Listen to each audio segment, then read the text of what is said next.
तुम्हें क्या लगता है 1978 से लेकर अभी तक कितनी सुपरमैन मूवीज बनी होंगी?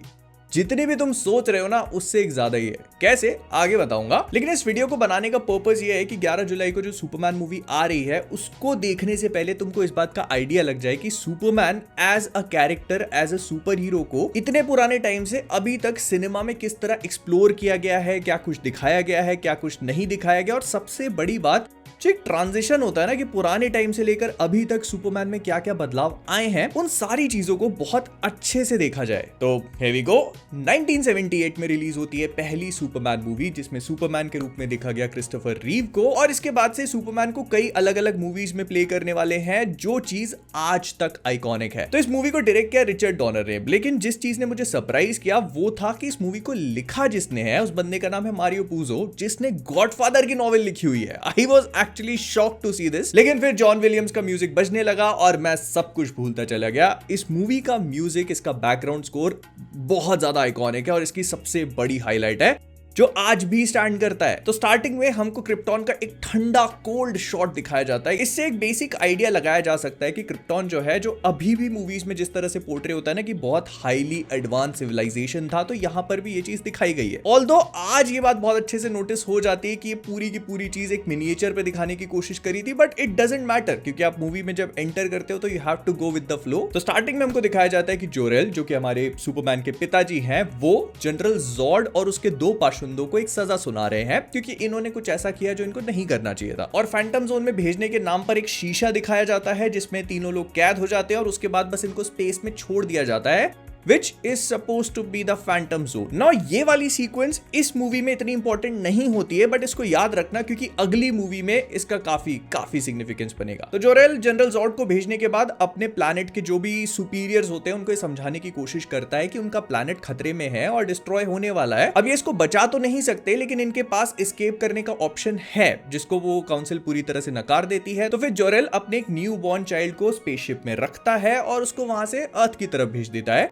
इससे पहले इसका और इसकी वाइफ लारा का एक बहुत ही अच्छा सा मोनोलॉग है, जिसको सुन के ना मुझे थोड़ी मैन ऑफ स्टील की भी याद आई कि he will be a god, he will fly, he will be invulnerable, और भी बहुत सारी चीजें बोलते हैं, लेकिन आखिरी में कहते हैं ही विल बी अलोन। तो स्पेसशिप के साथ कालेल निकल जाता है क्रिप्टॉन से, जो कि पूरी तरह से डिस्ट्रॉय हो चुका है। लेकिन यहाँ पर एक बहुत ही की चीज होती है जो हमको आगे की मूवीज में नहीं बताई गई, और वो ये कि जब कालेल को ये लोग स्पेसशिप से भेजते हैं तो हालांकि बहुत छोटा होता है वो, लेकिन फिर भी उसी स्पेसशिप के अंदर उसको बहुत सारी नॉलेज प्रोवाइड करी जाती है, पूरी दुनिया, उसके सिविलाइजेशन और इस पूरी गैलेक्सी के बारे में, जिस वजह से जब तक वो अर्थ पे पहुंचता है थोड़ा बड़ा हो चुका होता है और उसको वैसे ही काफी सारी चीजों की नॉलेज होती है। और हाँ, मैं पहले ही बता दे रहा हूं, तो ये मूवी जो मैंने देखी, ये इसका एक डायरेक्टर्स कट था 3 घंटे का, तो इस वजह से इसमें काफी सारे शॉट लंबे थे, बहुत सारी चीजें ज्यादा दिखाई गई थी।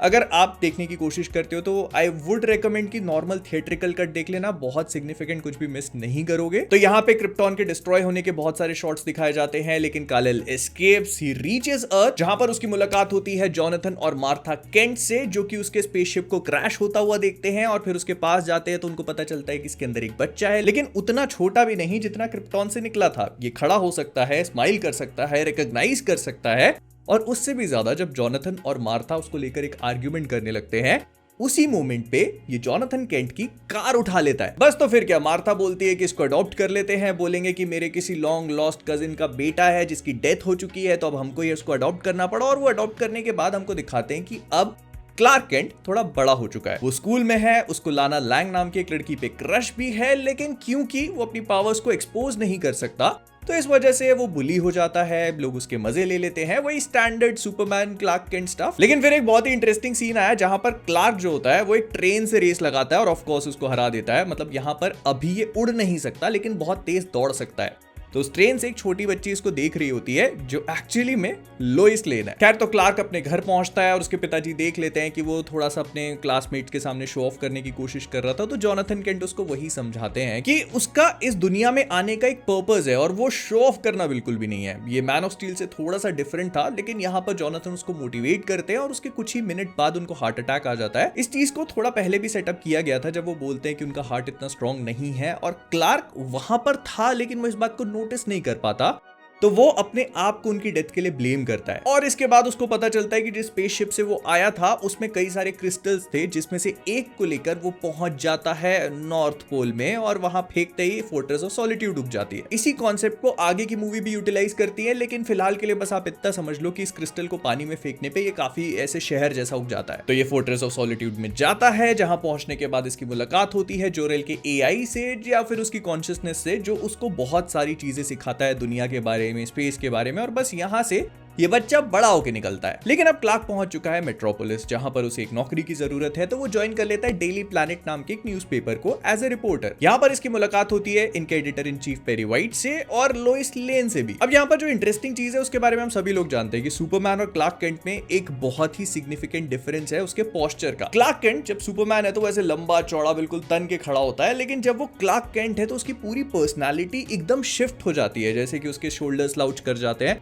We have already seen this before। वो अपनी आवाज में भी बहुत सटल चेंजेस लाता है और यहाँ पर ये चीज बहुत एविडेंट है। लेकिन इसी चीज को एक स्टेप और ऊपर लेके जाती है उसकी क्लमजीनेस, मतलब वो कोई भी काम ठीक से नहीं कर पाता, कहीं से भी सही से चल नहीं पाता। अगर वो जाएगा तो कुछ ना कुछ गिराएगा, इस बात की गारंटी है। इसका एक बहुत ही अच्छा एग्जाम्पल हमको दिया जाता है जब पेरी वाइट उससे एक बॉटल खोलने को कहते हैं एंड वो जानबूझ के बस उसको हिलाता रहता है, ताकत लगाता रहता है एंड इट डजंट ओपन। फिर लोइस लेन वहां पर आती है और वो इंस्टेंटली उसे खोल देती है। और हालांकि लोइस उस पर बिल्कुल भी ध्यान नहीं देती, but the entire point of being Clark Kent is to be unnoticeable. और इस मूवी में ना बहुत छोटी छोटी डिटेल्स पे भी फोकस किया गया कि जैसे वो अपनी सैलरी का एक परसेंटेज जो होता है वो अपनी माँ के पास भिजवाता है, मतलब उसका जो चेक होता है वो पहले पेरी वाइट को कह देता है कि ये मेरे माँ के बैंक अकाउंट में जाना चाहिए। और उसने अपनी क्लार्क केंट वाली पर्सोना को इतना डीपली अडॉप्ट कर लिया था कि एक सीन के टाइम पे एक चोर उचक्का लोइस और क्लार्क दोनों को एक गली में बुलाता है, जहां पर क्लार्क बिल्कुल डरा हुआ है उससे। वो कहता है लोइस को कि सब पैसे दे दो, सब कुछ दे दो, लेकिन फिर लोइस उस गुंडे से लड़ने की कोशिश करती है तो वो उसको शूट कर देता है। अब क्लार्क वहां पे खड़ा है तो वो गोली को कैच करता है, लेकिन उसी टाइम जमीन पे गिर जाता है। लोइस को लगता है कि इसको गोली तो नहीं लग गई, तो क्लार्क कहता है नहीं मुझे गोली नहीं लगी, आई जस्ट फेंटेड। मतलब वो उस बंदूक की आवाज से इतना डर गया था कि वहीं गिर गया। लेकिन फिर हमको दिखाते हैं लेटर ऑन कि उसने गोली अपने हाथ में पकड़ लिया है। लेकिन अगर सुपरमैन है तो लेक्स लूथर कहां पीछे रह सकता है। तो इस मूवी का मेन विलन लेक्स लूथर है, जिसको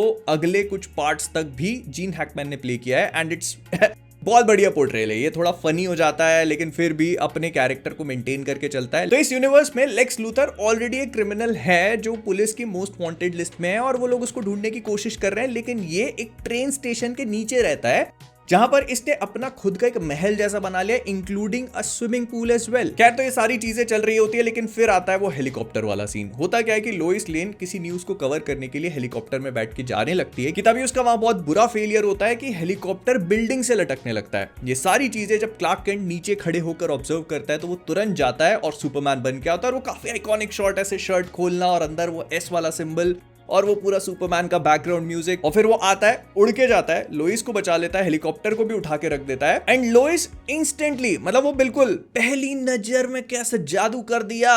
अब ना इस पूरी मूवी के बारे में जो एक बहुत खास बात मैंने ऑब्जर्व करी और फिर जाकर इस पे थोड़ा रिसर्च किया तो वो कंफर्म भी हो जाता है कि यहाँ पर इन लोगों ने बहुत ही मिनिमल, ना के बराबर सीजीआई का यूज किया है। मतलब कंप्यूटर जनरेटेड इमेजरी नहीं है इसमें।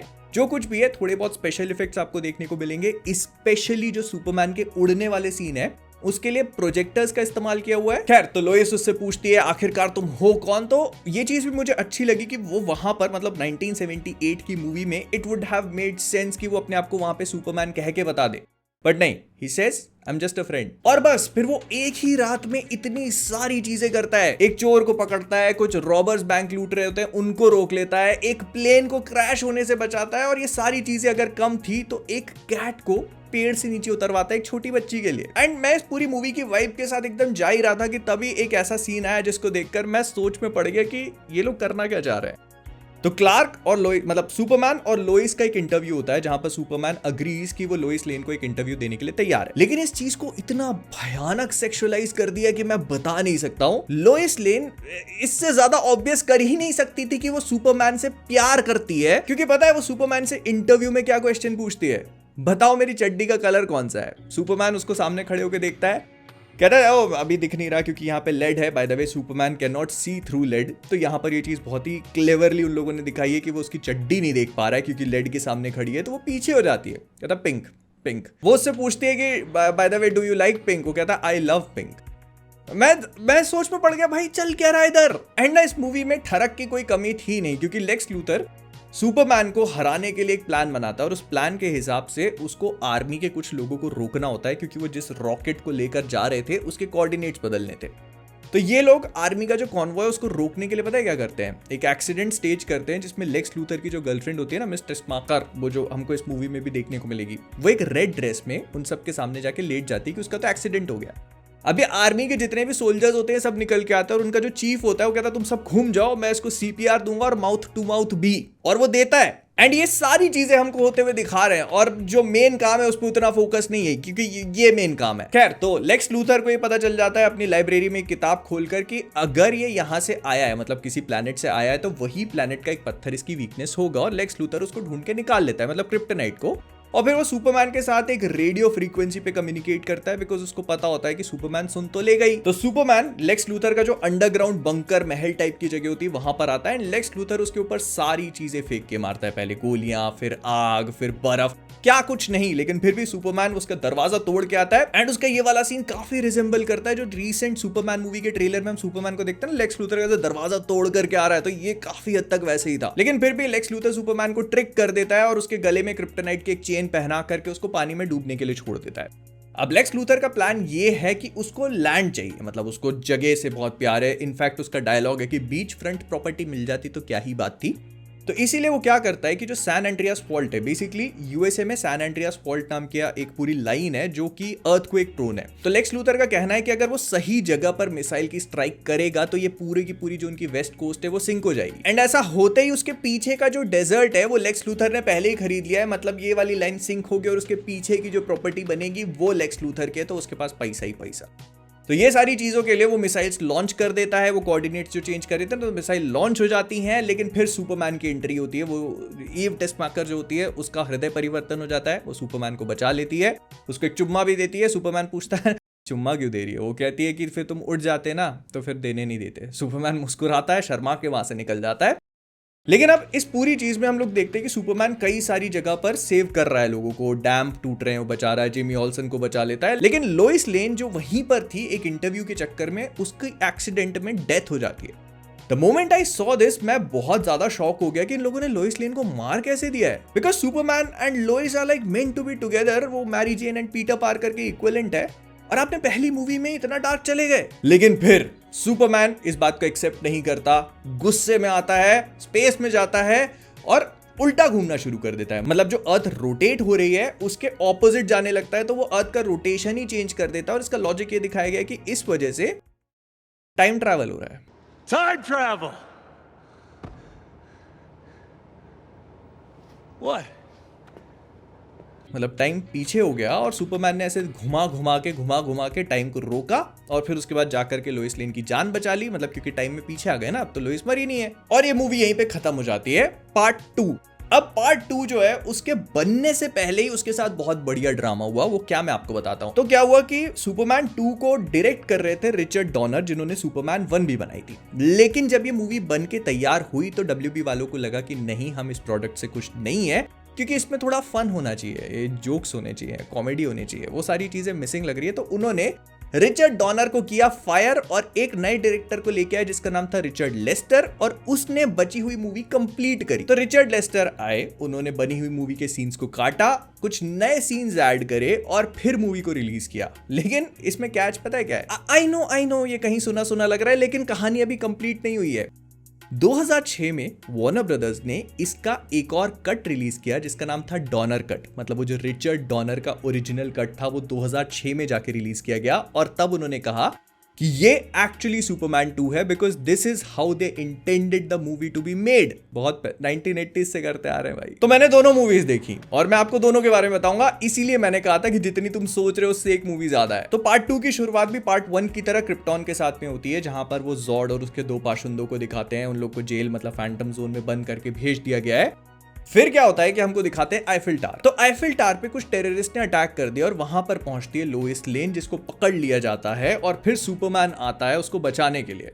ये भी सुना सुना लग रहा है कि नहीं? दूसरे देश में लोइस लेन गई इंटरव्यू लेने, फंस गई, सुपरमैन बचाने आ रहा है। और पता है ये पहली बार नहीं है, मैं आगे जैसे जैसे तुमको चीजें बताता जाऊंगा यू विल अंडरस्टैंड कि जैक स्नाइडर और उसके जितनी भी मूवीज आई है ना सुपरमैन की, ये एक इस टेम्पलेट को फॉलो करती है। मतलब कुछ कुछ सीन्स हैं जिनको उन लोगों ने ट्रिब्यूट देने की कोशिश करी है एंड अच्छा लगता है। तो सुपरमैन ने आईफिल टावर और लोइस को बचाया, लेकिन क्या होता है कि जो बॉम्ब होता है उसको उठा करके वो स्पेस में फेंकता है। अब स्पेस में जाकर जब ये बॉम्ब फटता है तो इसकी ब्लास्ट रेडियस में आ जाती है फैंटम जोन, जहां पर जॉर्ड और उसके वो दो लोग थे ना, वो बंद थे, तो वो आजाद हो जाते हैं। फिर लेक्स लूथर को दिखाते हैं जो जेल में है, लेकिन फिर एस्केप कर जाता है एक हॉट एयर बलून के थ्रू। ये फनी सीक्वेंस क्रिएट करने की कोशिश करी है। तो सुपरमैन लोइस को बचाकर ले आता है यूएस, लेकिन फिर पेरी वाइट इनको कहता है कि देखो कनाडा में ना एक हनीमून रैकेट हो रहा है जिसको एक्सपोज करने के लिए तुम्हें जाना पड़ेगा, लेकिन कैच ये है कि तुम दोनों एज कपल जाओगे। तो वो दोनों वहां जाते हैं जहां पे एक बहुत ही वियर्ड एज सेक्सुअल कमरा दिखाने की कोशिश करी है। इसका बेड वाइब्रेट हो रहा है, कमरे के बीच में आग लगी हुई,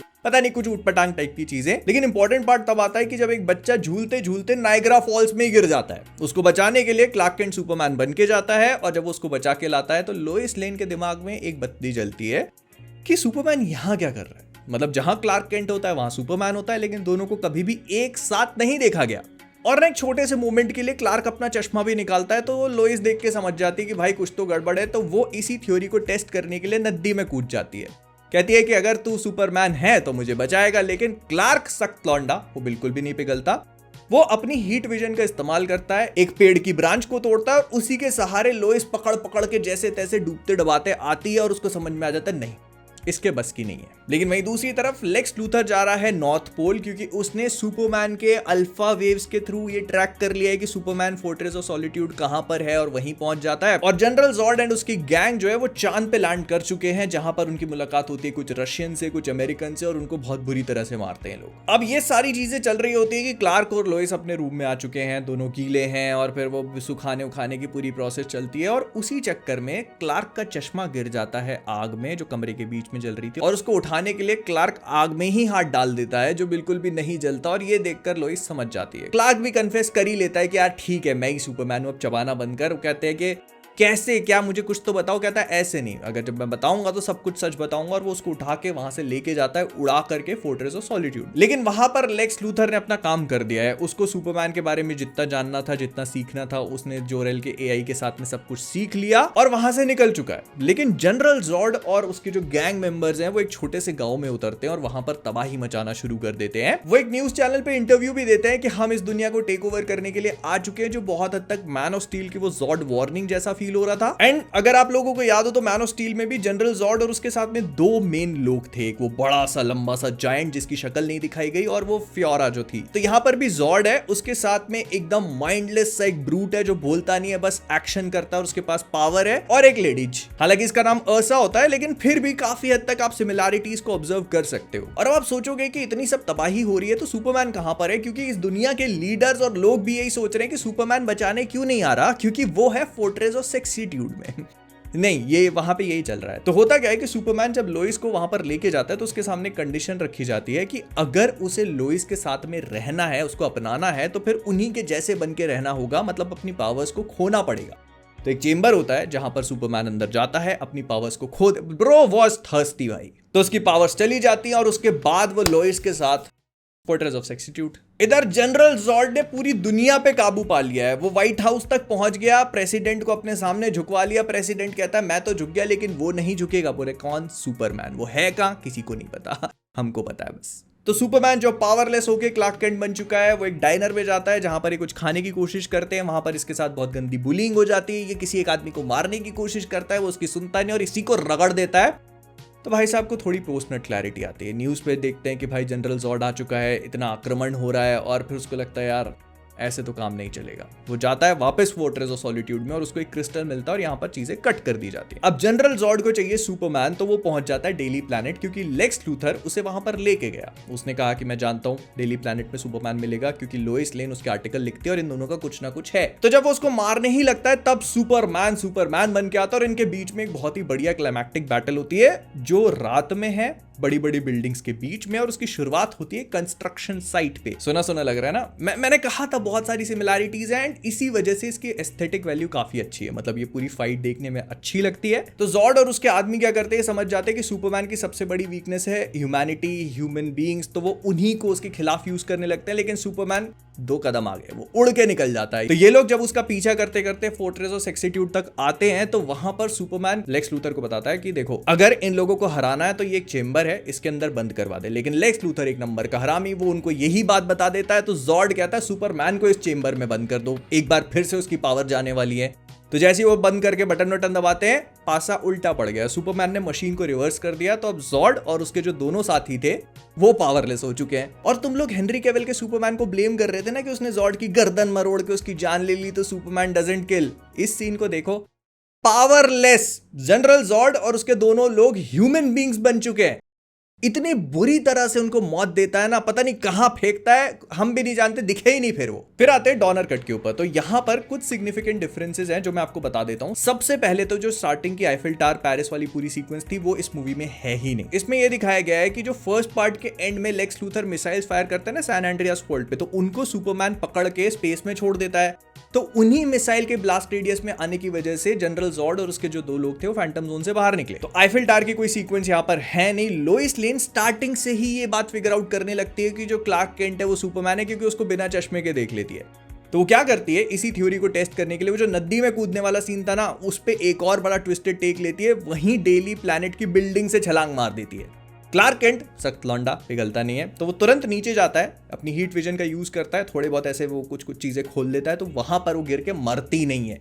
और फिर क्लार्क ऊपर पहुंच जाता है, दोबारा से कहता है कि अरे लोइस क्या हो गया नीचे। वो कहती नहीं, ये सुपरमैन नहीं हो सकता। और फिर बाकी हद तक काफी सारी चीजें सेम है। वही सुपरमैन का नायग्रा फॉल से एक बच्चे को बचाना, लेक्स लूथर का जेल को एस्केप करना, वो उनकी मून पे जो जनरल जॉर्ड और लोगों को मारते पीटते हैं, वो सब कुछ। एक जो थोड़ा बहुत सिग्निफिकेंट डिफरेंस है वो ये कि सुपरमैन और लोइस की जो कन्वर्सेशन है ना वो हनीमून स्वीट के अंदर, वो थोड़ी डिफरेंट है। पहले तो कमरा ही डिफरेंट है, वो ऐसे सेक्स डंजन नहीं है, यहाँ पर एक नॉर्मल सा रूम है।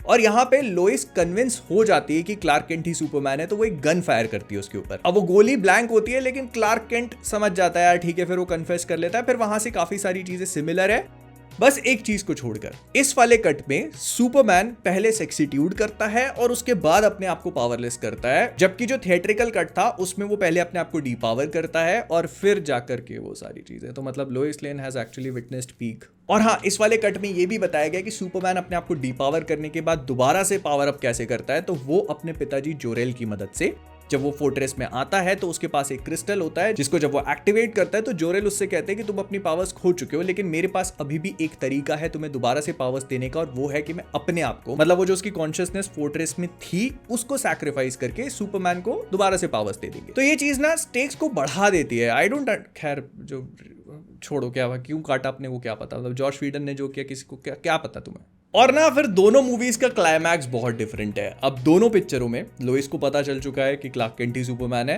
तो थिएट्रिकल कट में क्या होता है कि लोइस इस बात को कन्फेस करती है, फिर कहती है मैं तुम्हारे साथ नहीं रह सकती, मैं जानती हूँ कि ये सारी जो भी पूरा अल्लम गल्लम था, वो क्लार्क केंट को किस करती है और उसके बाद जैसे मानो सब कुछ भूल गई एक सेकंड में।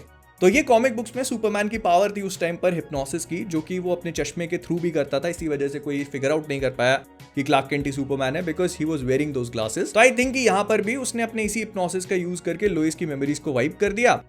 लेकिन जो दूसरा डॉनर कट है उसमें वो एक बार फिर से टाइम रिवाइंड करता है, और पता है कहां जाता है, बिल्कुल मूवी की स्टार्टिंग में। मतलब जनरल जॉर्ड रिलीज तक नहीं हुआ और वो सारे इवेंट हुए ही नहीं। फिर आती है सुपरमैन 3, जो डायरेक्ट करी है पार्ट 2 का थिएट्रिकल डायरेक्ट करने वाले रिचर्ड लेस्टर ने, डॉनर ने नहीं। तो यहाँ पे सुपरमैन लड़ेगा मशीन से, ठरक से, अपने हरामीपन से और शराब के नशे से भी।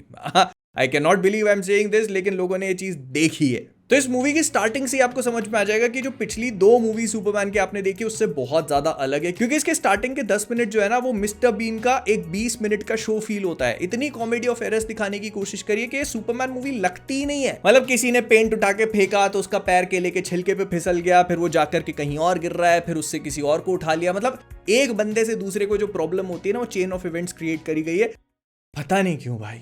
और जैसे ये सारी चीजें कम थी तो इस मूवी में उन्होंने कहा देखो लोइस लेन से सब लोग परेशान हो गए, तो इसको बर्म्यूडा भेज दो। वो बर्म्यूडा मूवी की स्टार्टिंग में जाती है तो एंड में वापस लौट के आती है।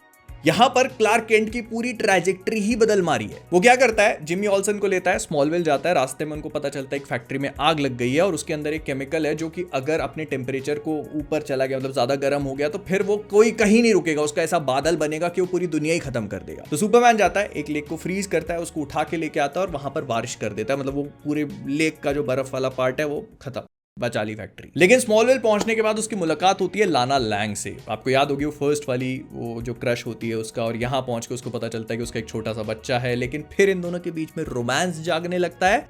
By the way, fun fact, जिन लोगों ने स्मॉलविल देखा है तो यहाँ पर जो एक्ट्रेस लाना लैंग का रोल प्ले करती हैं, उन्होंने ही स्मॉलविल में क्लार्क की माँ का रोल भी प्ले किया है। तो यहाँ पर हमको एक कैरेक्टर दिखाया जाता है जिसका नाम है गस। ये बंदा नंबर्स के साथ में बहुत अच्छा है, तो ये एक हेर फेर करता है जो इसके बॉस की नजर में आ जाती है। अब इसका बॉस उसको कहता है कि तू एक काम कर, मेरे लिए एक और बड़ा काम कर। वो गस को कहता है कि मैंने पूरी दुनिया का कॉफी एम्पायर अपने कब्जे में ले लिया, बस कोलंबिया वाले नहीं मान रहे। तो तू एक काम कर, अपने ऑफिस से बैठ के एक सैटेलाइट को हैक कर और कोलंबिया का वेदर ही बदल मार, ताकि वहां पे बारिश हो और कॉफी की फसल ही बर्बाद हो जाए। और वो ये चीज कर भी देता है। वो तो सुपरमैन आता है, सही टाइम पे सब कुछ बचा लेता है, तूफान, आंधी, लोगों को भी और फसल भी। और फिर इसमें बहुत ही गूफी एस चीजें हो रही है। एक बिल्डिंग के ऊपर बर्फ जमी हुई है, मतलब वो जो मेन विलन है उसने पूरी बर्फ वगैरह जमवा रखी है, वहां पे स्की करता है। तो गस जो होता है वो स्की पहन के बिल्डिंग से गिर पड़ता है, लेकिन मरता नहीं है, जाकर के स्की वाली लैंडिंग कर लेता है। भाई मिस्टर बीन। खैर, तो ये लोग गस की स्किल्स का यूज करते हैं और क्रिप्टोनाइट के पूरा कंपाउंड जो होता है ना उसका स्ट्रक्चर स्टडी करवा लेते हैं। मतलब वो सैटेलाइट के थ्रू पता लगवा लेते हैं कि क्रिप्टन कहां पर था, वहां पे स्पेस में जो स्टोन्स है उनका क्या कॉम्पोजिशन है, और उसी सेम कॉम्पोजिशन को ये यहाँ पर रिक्रिएट करवा लेते हैं। जब सुपरमैन को उससे एक्सपोज किया जाता है तो ही गोज मैड।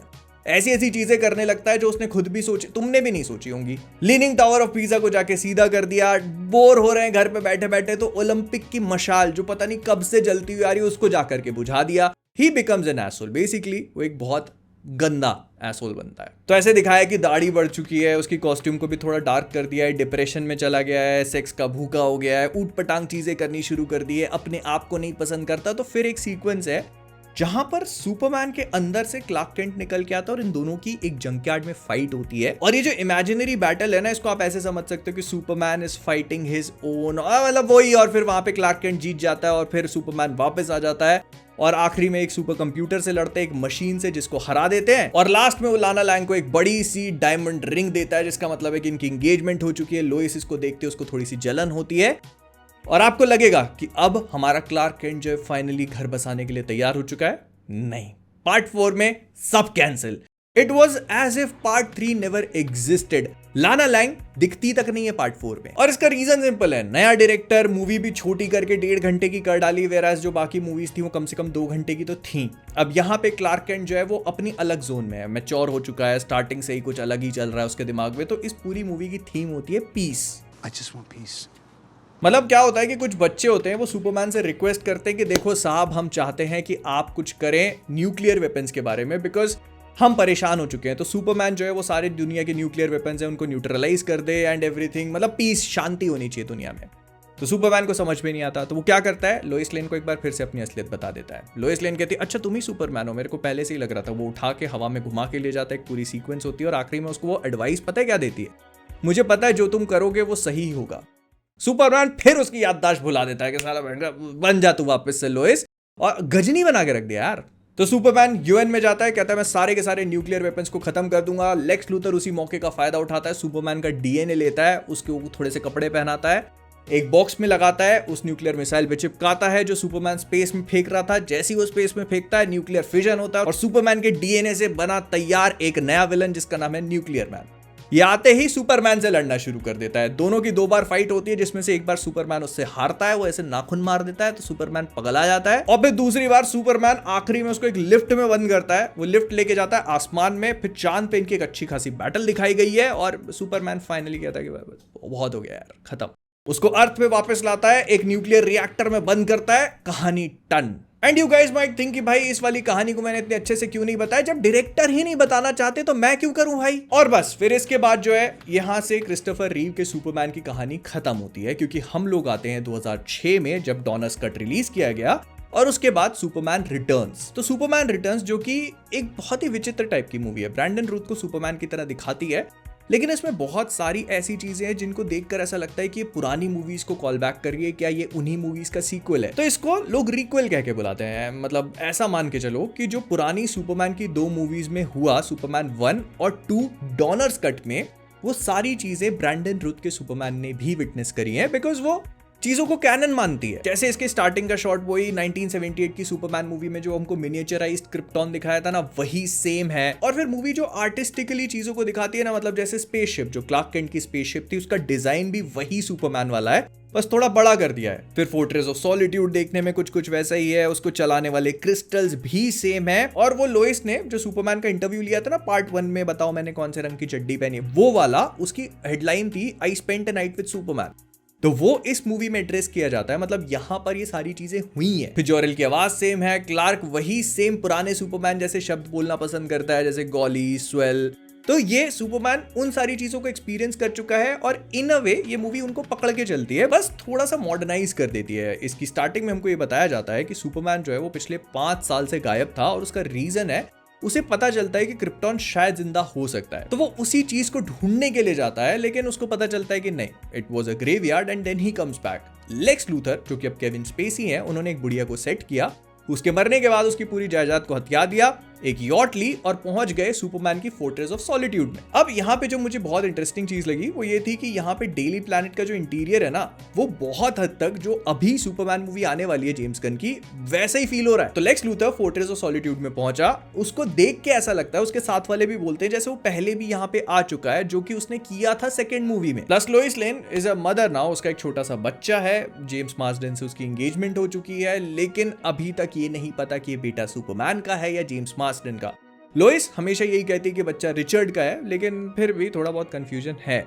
और which also made me think कि अगर सेकेंड मूवी कैनन है, मतलब ये डॉनर्स कट कैनन है, तो उसके एंड में सुपरमैन ने टाइम रिवाइंड कर दिया था, इसका मतलब Lois and Clark never slept together, तो फिर ये बच्चा कैसे आया? I mean, ऐसा हो सकता है कि बाद में उन लोगों ने थोड़ा कुछ लेकिन मतलब मैं बता रहा हूँ ऐसे कि कभी कैनन है कभी नहीं। तो केविन स्पेसी का लेक्स लूथर जो सुपरमैन की फोर्ट्रेस ऑफ सॉलिट्यूड है वहां से पूरा ज्ञान हासिल करता है, उसके क्रिस्टल्स को चोरी करता है, उसका एक छोटा सा पार्ट लेके एक मिनिएचराइज्ड फॉर्म ऑफ स्मॉलविल जो होता है उसके पानी में डालता है, और उससे इतना भयानक एक ऐसे ईएमपी वगैरह जनरेट होती है जिससे प्लेन जो ऊपर आसमान में उड़ रहा होता है वो तक फेल हो जाता है, जिसमें लोइस लेन होती है, और फिर सुपरमैन को जाकर के उसको बचाना पड़ता है। And the sequence is like really good. इस मूवी को ब्रायन सिंगर ने डायरेक्ट किया, बाय द वे, जिनके कांड आप ना ही जानो तो अच्छा है, मतलब छोड़ देते हैं उसको, लेकिन इन्होंने पुरानी एक्सपेन मूवीज भी बनाई थी, तो यहाँ पर वो थोड़ी बहुत झलक भी समझ में आती है। एंड ये मूवी एक और चीज को कैनन कर देती है कि Lois Lane does not know Clark Kent is Superman, क्योंकि जब वो उस प्लेन से बचा करके लोइस को देखता है तो उन दोनों की एक दूसरे से आई कांटेक्ट होता है, और फिर जब लोइस क्लार्क से मिलती है तो दोनों की केमिस्ट्री बिल्कुल ही अलग है। फिर ये मूवी हमें कुछ बहुत ही ऑसम शॉट्स भी दिखाती है, जैसे एक प्लेन वाला तो हो ही गया, उसके बाद वो जब सुपरमैन वो बंदूक के सामने खड़ा होता है, कुछ लुटेरे होते हैं उस पर गोलियां बरसाने लगते हैं, और फिर वो एक शॉट आता है सीधे आंख में जाके लगता है।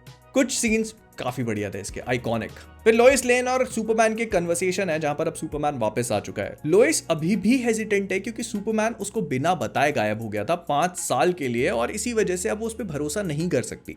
तो सुपरमैन उसको आसमान में उड़ा के लेके जाता है, वो उससे पूछता है कि तुम्हें क्या सुनाई दे रहा है? वो कहती है पागल है क्या, इतनी ऊपर किसको क्या सुनाई देगा? वो कहता है मुझे सब कुछ सुनाई देता है, और इसी वजह से मेरे ऊपर एक रिस्पॉन्सिबिलिटी है, तो मैं अच्छा करूंगा। एंड वही यार, फिर वो लोइस उसके साथ प्यार में दोबारा से पड़ जाती है, वो सारी चीजें होती हैं, लेकिन यहाँ पर केविन स्पेसी जो है वो अपना अलग प्लान करके चल रहा है। अब मैं इसीलिए बोल रहा हूँ कि ये मूवी फर्स्ट सेकंड पार्ट की बहुत सारी चीजों को लेती है, क्योंकि फर्स्ट पार्ट में आपको याद होगा कि जो लेक्स लूथर का कैरेक्टर था उसको जमीन से बड़ा प्यार था, उसने पूरे वेस्ट कोस्ट को अपना बनाने की सोची थी, उसको कहा था बीच फ्रंट प्रॉपर्टी, तो यहाँ पर भी यही कर रहा है। वो फोर्ट्रेस ऑफ सॉलिट्यूड के क्रिस्टल को लेकर समुद्र में फेंकना चाहता है सो दैट एक आइलैंड ग्रो करे, और फिर वहां पर वो उस प्रॉपर्टी को बेचे, क्योंकि उस आइलैंड की वजह से जो मेन यूनाइटेड स्टेट्स और दूसरी जमीनें हैं वो पूरी पानी में कवर्ड हो जाएंगे और लोग मरेंगे। इनफैक्ट वो बीच फ्रंट प्रॉपर्टी वाला डायलॉग भी यहाँ कहता है। तो बस ये वो उस क्रिस्टल को फायर करते हैं क्रिप्टोनाइट के गोले में लगा करके, जिस वजह से सुपरमैन भी आके उस चीज को ना रोक पाए, और ऐसे ही होता है। लोइस लेन और उसका बेटा उसी सेम लेक्स लूथर की यॉट पे हैं।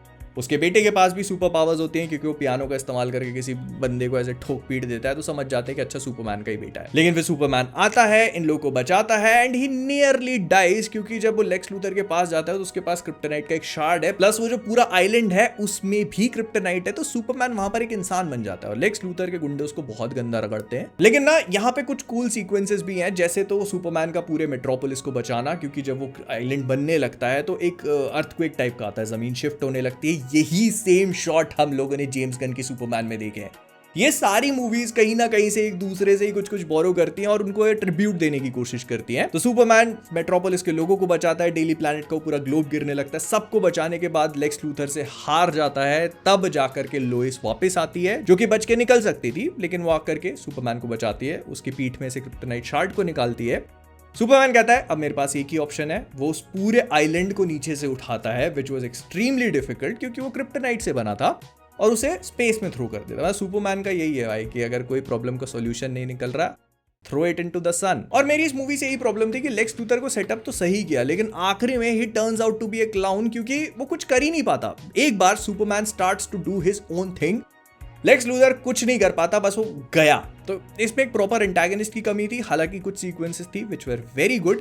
लेकिन फिर आते हैं हम लोग 2012 में Man of Steel. Zack Snyder ने जब इस रिस्पॉन्सिबिलिटी को उठाया तो स्ट्रेट ऑफ द बैट आप एक कंप्लीटली डिफरेंट वर्जन फील कर सकते हो। हेनरी कैविल का Superman is unlike the other Superman जो हम लोगों ने अभी तक देखे थे। वो होप का सिंबल है, लेकिन साथ में जो डार्क रियलिटी है उसको भी छुपाने की कोशिश नहीं करता। मतलब सब कुछ हंकी डोरी नहीं है यहाँ पर। प्लस स्टार्टिंग में जो क्रिप्टोनाइट का इन्वॉल्वमेंट दिखाया गया, मैं एक्सपेक्ट नहीं कर रहा था कि इतना ज्यादा जोरेल, जनरल जॉर्ड, ये सारी चीजों को दिखाया जाएगा। और ये एक ऐसी मूवी है जो क्रिप्टन पे इतना ज्यादा हेवी फोकस करती है। मतलब क्रिप्टॉन एक्चुअली में सिर्फ स्टार्टिंग के 10 मिनट तक रेलिवेंट नहीं होता, पूरी मूवी उसी प्लैनेट के आसपास है। जनरल जॉर्ड जब वापस आता है तो उसको वही सेम जेनेटिक कोडेक्स चाहिए जो सुपरमैन के पास है, मतलब सुपरमैन खुद ही है, और उसे अर्थ को क्रिप्टॉन बनाना है। ये प्लॉट जो है जैक स्नाइडर ने काफी अच्छे से इसको पूरा पकड़ा। फिर जो हेनरी कैविल का सुपरमैन है उसकी अपब्रिंगिंग भी बहुत अलग तरीके से दिखाई गई है। अभी तक हम लोगों ने जो क्रिस्टोफर रीव का सुपरमैन देखा था उसको जॉनथन केंट इतनी पेपटॉक दे नहीं पाए थे, उसको बस ये कहते कि तुम्हारा पर्पस है, कुछ ना कुछ है। लेकिन यहाँ पर जो जॉनथन केंट है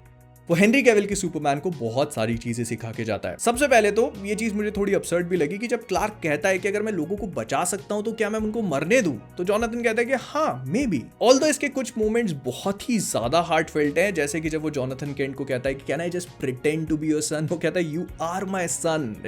इट इज सो ब्यूटीफुल भाई। फिर जो मेजर चेंज था वो ये कि यहाँ पर लोइस लेन और क्लार्क केंट से पहले लोइस लेन एंड सुपरमैन का आपस में इंटरेक्शन हो चुका है जब वो उसकी फोर्ट्रेस ऑफ सॉलिट्यूड में जाती है तो। और 50 मिनट के आसपास जो सुपरमैन का वो सूट रिवील दिखाया जाता है, फिर जो वो स्टम्बल करता है, धीरे धीरे लॉन्ग लीप्स लेता है, फिर उड़ना सीखता है, ये सारी चीजें मोमेंट थे सारे with a very new background score और सब कुछ। You had to be there to feel it। और फिर ना एक चीज जो ये मूवी बहुत अलग करती है, इनफैक्ट ये पूरा स्नाइडरवर्स करता है, कि उनका जो नैरेटिव है वो सुपरमैन के पर्सपेक्टिव से नहीं, मतलब सुपरमैन दुनिया को कैसे देख रहा है वो नहीं, बल्कि लोग सुपरमैन को कैसे हैंडल कर रहे हैं उसके आसपास घूमता है। कि अगर एक मोमेंट किसी को पता चला कि एक सुपर पावर्ड एलियन बीइंग उन्हीं के जैसा दिखने वाला कई सालों से उन्हीं के बीच में रह रहा है, तो दुनिया किस तरह से रिस्पॉन्स देगी। एंड सुपरमैन भी बहुत ज्यादा विलिंग नहीं है अपने आप को शो करने के लिए, जैसे क्रिस्टोफर रीव का सुपरमैन था कि लोइस एक बार खतरे में फंसती है तो छाती फाड़ करके निकल के आ गया। नहीं, वो हेसिटेंट है क्योंकि उसके पुराने एक्सपीरियंसेस बहुत अच्छे नहीं रहे ह्यूमंस के साथ में, तो वो नहीं जानता कि ह्यूमैनिटी को उसे मौका देना भी चाहिए या नहीं। और फिर जनरल जॉर्ड का अर्थ पे आना was actually a very terrifying moment. वो हाफ टाइम पे आता है और भाई वो पूरी दुनिया को जो मैसेज देता है ना कि तुम्हारे बीच में ही रह रहा है, मैं जानता हूं, उसको मेरे पास भेज दो। और फिर क्लार्क केंट धीरे धीरे सुपरमैन बनता है, फिर वो जाता है। मूवी का सेकंड और थर्ड एक्ट पूरा क्लाइमैक्स, मतलब एक ह्यूज बैटल है जिसको दिखाई गई है। और जो थर्ड एक्ट है उसमें तो भाई जो मेट्रोपोलिस का डिस्ट्रक्शन दिखाया गया, no one agreed with it. मतलब वो देखने में बहुत अच्छा है, लेकिन लोगों का ये कहना था कि ये सुपरमैन नहीं है। मतलब एक्चुअल सुपरमैन जो है वो जॉर्ड को उठा करके मेट्रोपोलिस से बाहर लेके जाता, but you guys can see कि उसके लिए कितना डिफिकल्ट था। पहले वो पूरी वर्ल्ड इंजन वाली सीक्वेंस जहां पर वो ऑलरेडी वीकन हो जाता है उसको डिस्ट्रॉय करने के चक्कर में, फिर वो सन से अपने आप को पावर अप करता है, फिर बहुत सारी चीजें हो रही हैं एक साथ। मतलब 3 बड़ी बड़ी सीक्वेंसेस सेटअप करी गई। पहले तो सुपरमैन का वर्ल्ड इंजन से फाइट करना, फिर वो जो उसी का पॉड होता है, स्पेसशिप होता है, उसी को सिंगुलैरिटी बना करके उसमें घुसेड़ देना, और थर्ड उसकी जॉर्ड से फाइट। और आई थिंक अनपॉपुलर ओपिनियन हो सकता है, लेकिन जिस तरह से जैक स्नाइडर ने अपने यूनिवर्स को सेटअप किया था, तो सुपरमैन, मेट्रोपोलिस, जॉर्ड, वो पूरा डिस्ट्रक्शन डिड मेक सेंस, क्योंकि उसी के बाद हम लोग बैटमैन वर्सेस सुपरमैन में उसके रिपरकशंस भी देखते हैं। एंड देखो, मैं जानता हूं कि इस वाली मैन ऑफ स्टील मूवी से बहुत सारे लोग अग्री नहीं करते, क्योंकि इससे पहले तक जितने भी सुपरमैन आए थे, उनकी मूवीज आई थी, तो उनमें ना एक बहुत ही बेसिक सा प्लॉट होता था कि सुपरमैन एक पर्टिकुलर एंटागनिस्ट से लड़ रहा है, फिर चाहे वो कोई ऑब्जेक्ट है, क्रिप्टोनाइट है, लेक्स लूथर है, जो कुछ भी है बस सुपरमैन उससे लड़ने की कोशिश कर रहा है, लेकिन जैक स्नाइडर ने इस पे थोड़ा सा एक टर्न लिया। उन्होंने प्लॉट को थोड़ा कॉम्प्लेक्स बना दिया, थोड़ी मैच्योर टोन थी, थोड़े डार्क शेड्स थे जो सुपरमैन मूवी में किसी को भी देखने की आदत नहीं थी, तो people did not like it that much. But मुझे पर्सनली लगता है कि ये एक बहुत ही अच्छी मूवी है जो आज भी होल्ड अप करती है, बिकॉज आपको इसे स्नाइडरवर्स के पर्सपेक्टिव से देखना पड़ेगा। ये सुपरमैन, इसका बैटमैन, इसके जितने भी सुपर हीरोज हैं, ये परफेक्टली इस यूनिवर्स में फिट हो जाते हैं जिस तरह का डार्क और मूडी ये यूनिवर्स है। प्लस ये मूवी कुछ ऐसा देती है हमें जो बाकी सुपरमैन मूवीज नहीं दे पाई, एक परफेक्ट एंटागनिस्ट जो बहुत ज्यादा तगड़ा है, बहुत ज्यादा स्ट्रॉन्ग है और सुपरमैन के सामने कोई और ऑप्शन नहीं छोड़ता बिना किसी क्रिप्टोनाइट के। Like this was good. और फिर आते हैं बैटमैन वर्सेस सुपरमैन। मैं इसके अल्टीमेट एडिशन पे बात करूंगा क्योंकि इसका थिएट्रिकल कट मेरे लिए एग्जिस्ट नहीं करता। तो स्टार्टिंग में ही हमको जैक स्नाइडर का टिपिकल ट्रेडिशनल स्टाइल दिखाया जाता है जिसमें वो बैटमैन की ओरिजिन स्टोरी ही कवर कर लेते हैं सिर्फ इंट्रो और टाइटल कार्ड्स के साथ में। ये कुछ मुझे वॉचमैन मूवी की भी याद दिला रहा था। और जो मैंने कहा था ना कि वो जो मेट्रोपोलिस का पूरा डिस्ट्रक्शन है वो इस मूवी का एक बहुत इंपॉर्टेंट प्लॉट पॉइंट बन जाता है, क्योंकि जब मेट्रोपोलिस डिस्ट्रॉय होता है तो Bruce Wayne is right there. और फिर मूवी धीरे धीरे करके दूसरे कैरेक्टर्स को इंट्रोड्यूस करवाना शुरू करती है, जैसे Batman is doing his own thing, वो क्रिमिनल्स को पकड़ के उनको ब्रांड कर रहा है। सुपरमैन अफगानिस्तान में जाके लोइस को बचा रहा है। हालांकि अगर तुम लोग अल्टीमेट एडिशन देखोगे तब तुम्हें क्लियरली समझ में आएगा कि ये लेक्स लूथर का ही एक ट्रैप होता है जिसमें सुपरमैन अननोइंगली बिना चाह के भी फंसता चला जा रहा है और लेक्स लूथर अपने जो धागे उनको हर कहीं बिखेर रखा है उसने। बैटमैन को मैनिपुलेट कर रहा है, क्लार्क केंट को मैनिपुलेट कर रहा है, दोनों को एक दूसरे के अगेंस्ट में। और कंटिंजेंसी के लिए उसने जॉर्ड की बॉडी को भी रखा हुआ है जिसपे वो अलग एक्सपेरिमेंट करना शुरू कर देता है। और ये मूवी एक्चुअली में उस सवाल को उठाती है कि फर्स्ट मूवी में तो लोग ये देख करके हैरान हो गए कि सुपरमैन जैसा कुछ एग्जिस्ट करता है तो लोग उससे डरने लगे। अब सेकंड मूवी में जब सुपरमैन एग्जिस्ट करता ही है तो what is stopping him from helping the entire world? वो पूरी दुनिया को हेल्प क्यों नहीं कर रहा? जब वो हेल्प करता है तो लोगों को प्रॉब्लम है, जब वो नहीं करता तो भी लोगों को प्रॉब्लम है, and he is held accountable for it. और फिर आती है द नाइटमेयर सीक्वेंस। मैं भाई यार जब ये एक्चुअली मैंने थिएटर में देखी थी ना, मुझे समझ में ही नहीं आ रहा था कि हो क्या रहा है। बैटमैन सोते सोते कहां पहुंच गया है, क्या फाइट चल रही है। और अगर तुम्हारे पास ये है तो मैं रेकमेंड करूंगा ये इस अल्टीमेट एडिशन को आईमैक्स रेशो में देखो, क्योंकि जैक स्नाइडर ने पूरी मूवी नहीं उसके कुछ सीक्वेंसेस को आईमैक्स रेशो में शूट किया है और उसमें इस पूरी सीक्वेंस का मजा अलग ही है। और पता है मेरे लिए जो स्नाइडरवर्स गया है ना, उसके सबसे बड़ा बुरा पार्ट जो मुझे लगता है वो ये है कि मैं इसका कंक्लूजन नहीं देख पाया। I wanted to see what happens next. Although इस बारे में हम लोगों ने बात करी है कि जैक स्नाइडर के स्टोरी बोर्ड्स थे, लेकिन हम सबको पता है कि स्टोरी बोर्ड से फाइनल प्रोडक्ट में कितना ज्यादा डिफरेंस आ जाता है। I wanted to know what happens, but here we are. फिर बैटमैन की वो बैटमोबाइल वाली सीक्वेंस, मजा आ गया भाई देख के। वो जब पहली बार आता है निकाल के, वो देखो बहुत सारी चीजें क्वेश्चनेबल है कि बैटमैन जो है वो गोलियां मार रहा है, लोगों को उड़ाता चला जा रहा है, बट लाइक आई सेड कि ये सुपर हीरोज हैं, ये इस यूनिवर्स में फिट हो जाते हैं। हर यूनिवर्स के सुपर हीरोज अलग होते हैं। एक कॉमिक बुक्स में अर्थ है जहां पे सारे सुपर हीरोज इविल है, इनजस्टिस के सुपर हीरोज अलग है, तो स्नाइडरवर्स के ये सुपर हीरोज हैं। फिर वो सुपरमैन की सीक्वेंस है जहां पर वो आया है कोर्ट हियरिंग के लिए, लेकिन लेक्स लूथर ने इतनी बढ़िया तरीके से चीजों को प्लान किया हुआ था कि वो कुछ कर भी नहीं पाया। सुपरमैन अपने आप को ब्लेम करता है इतने सारे लोगों की मौत के लिए, लेकिन एक्चुअल रियलिटी ये थी कि वो जो व्हीलचेयर है उसके इंटीरियर को लेड से लाइन किया हुआ था, जिसका मतलब ये है कि सुपरमैन जब चड्डी का कलर नहीं देख सकता तो बॉम्ब कहां से पकड़ पाएगा। और फिर आखिरी में लेक्स लूथर दोनों को भड़काता है। Superman although does not want to, लेकिन क्योंकि उसने मार्था को किडनैप कर लिया है तो फिर वो हाइप अप करता है पूरी बैटल। ये भी आईमैक्स में शूट हुई है, एब्सोल्यूट सिनेमा, देखने में मजा आ जाता है। एंड मैंने पर्सनली सोचा था कि बैटमैन और सुपरमैन लड़ेंगे और यहीं पे कंक्लूड होगा, यही मूवी का थर्ड एक्ट है, बट नो, इसके बाद हमें डूम्सडे के साथ में भी फाइट देखने को मिलती है जो I felt was not necessary. लेकिन जब आप अल्टीमेट एडिशन देखना शुरू करते हो तो आपको सुपरमैन की डेथ भी, वंडर वुमन की एंट्री भी, वो मार्था वाला मोमेंट भी, सारी चीजें actually do make sense now. और मुझे अभी भी याद है कि this was one of those movies जिसको बहुत ज्यादा ट्रेलर्स में दिखा करके चीजें स्पॉइल कर दी थी। मतलब बैटमैन सुपरमैन की फाइट, उसके अलावा डूम्सडे तक को दिखा दिया था। I mean it was like कि आप इमेजिन करो गॉडजिला वर्सेस कॉन्ग मूवी है और उसमें मेगा गॉडजिला की अपीयरेंस को ट्रेलर में ही स्पॉइल कर दें तो कितना खराब होगा। This is what happened with this one. और जब थिएट्रिकल कट में मैंने देखा था ना कि सुपरमैन को मार दिया डूम्सडे में, तो आई एक्चुअली थॉट कि लोग बस चेक बॉक्सेस को टिक कर रहे हैं, क्योंकि बैटमैन और सुपरमैन की फाइट दिखानी थी, वो दिखा दी। Dark Knight Returns by the way, ये जो एनिमेटेड मूवी है या कॉमिक बुक है, उससे काफी इंस्पायर्ड थी। तो मुझे लगा बस ये लोग वही कर रहे हैं, वो फाइट दिखा दी, फिर डूम्सडे को भी लिया, डूम्सडे के हाथ सुपरमैन को भी मरवा दिया।